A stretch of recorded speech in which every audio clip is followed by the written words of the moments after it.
Durante las últimas décadas, Uruguay y la región viven una pandemia, el crecimiento del crimen y la inseguridad. La pregunta es, ¿cómo debemos enfrentar esta problemática en nuestro país? Bajo el eslogan Vivir sin miedo, hay quienes nos proponen que votemos una reforma de la Constitución. Pero ciudadanos y ciudadanas de a pie, especialistas en seguridad y derecho, colectivos y organizaciones sociales, nos unimos en la articulación nacional No a la Reforma. Convencidos de que esta no es la solución, sino que por el contrario, en caso de ser votada, va a generar más inseguridad. En octubre, vos tomás la decisión.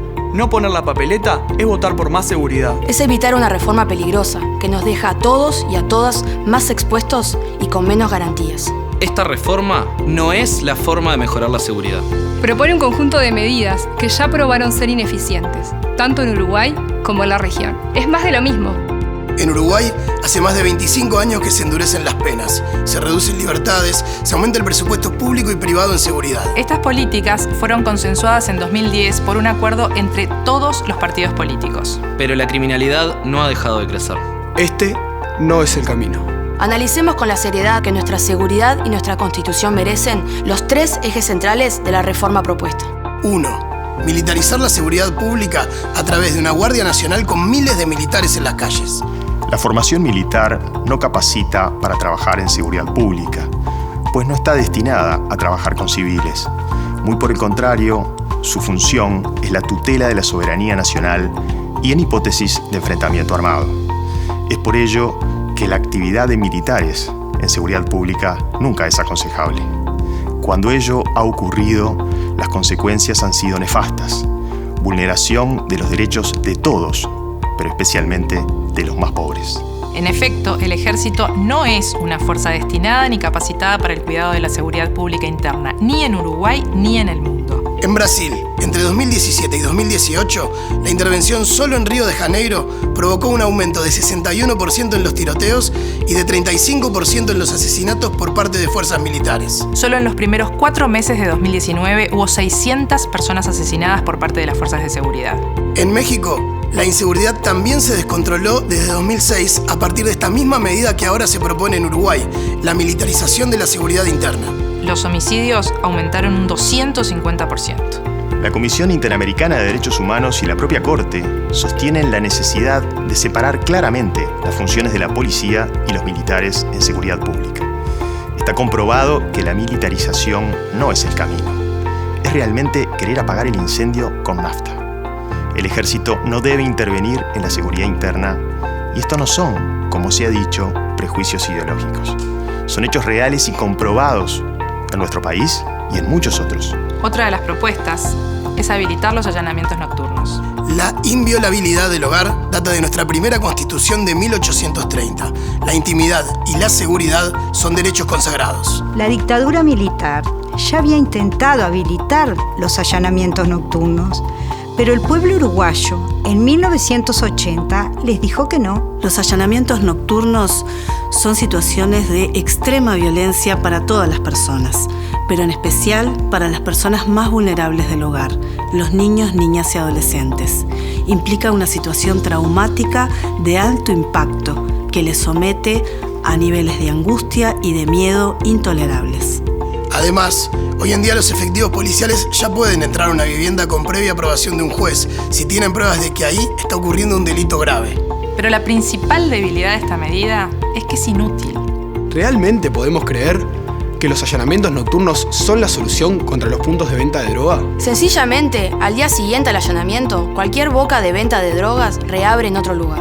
Esta propuesta no da garantías ni a las personas dentro o alrededor del hogar a allanar, ni a los efectivos encargados de los allanamientos. Los sindicatos de la policía se oponen a la iniciativa por esta falta de garantías.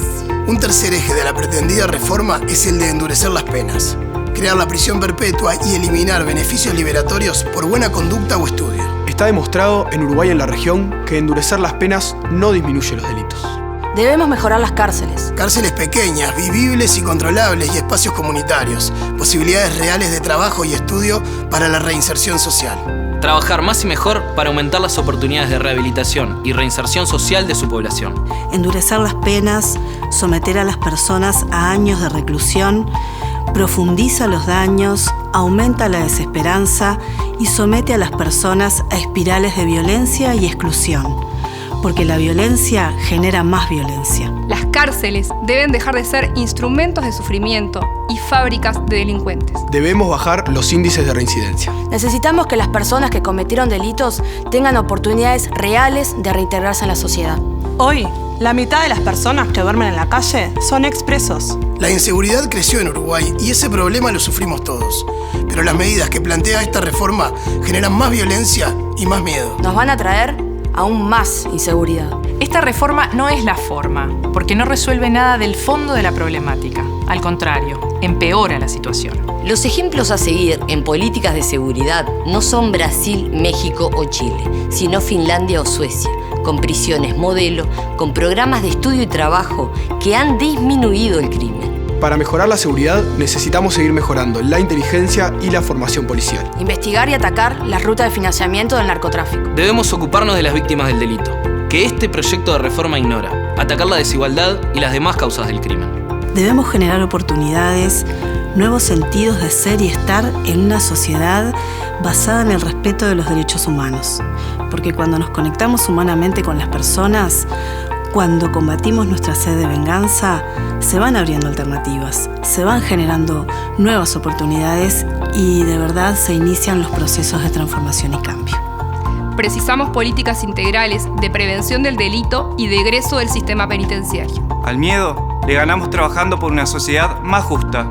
Un país para vivir seguras y seguros se construye con más y mejor educación, trabajo, vivienda y oportunidades. En octubre, vos decidís. Podés votar a Abella, Fernández, Lacalle, Manini, Martínez, Mieres, Talvi o Vega. Pero no agregues la papeleta de la reforma. Ninguno de estos candidatos a presidente apoyan ni promueven este proyecto. Queremos vivir mejor. Evita más crimen, más delincuencia y más inseguridad. Decile no a esta reforma. No a la reforma. No a la reforma. No a la reforma. No a la reforma. El miedo no es la forma.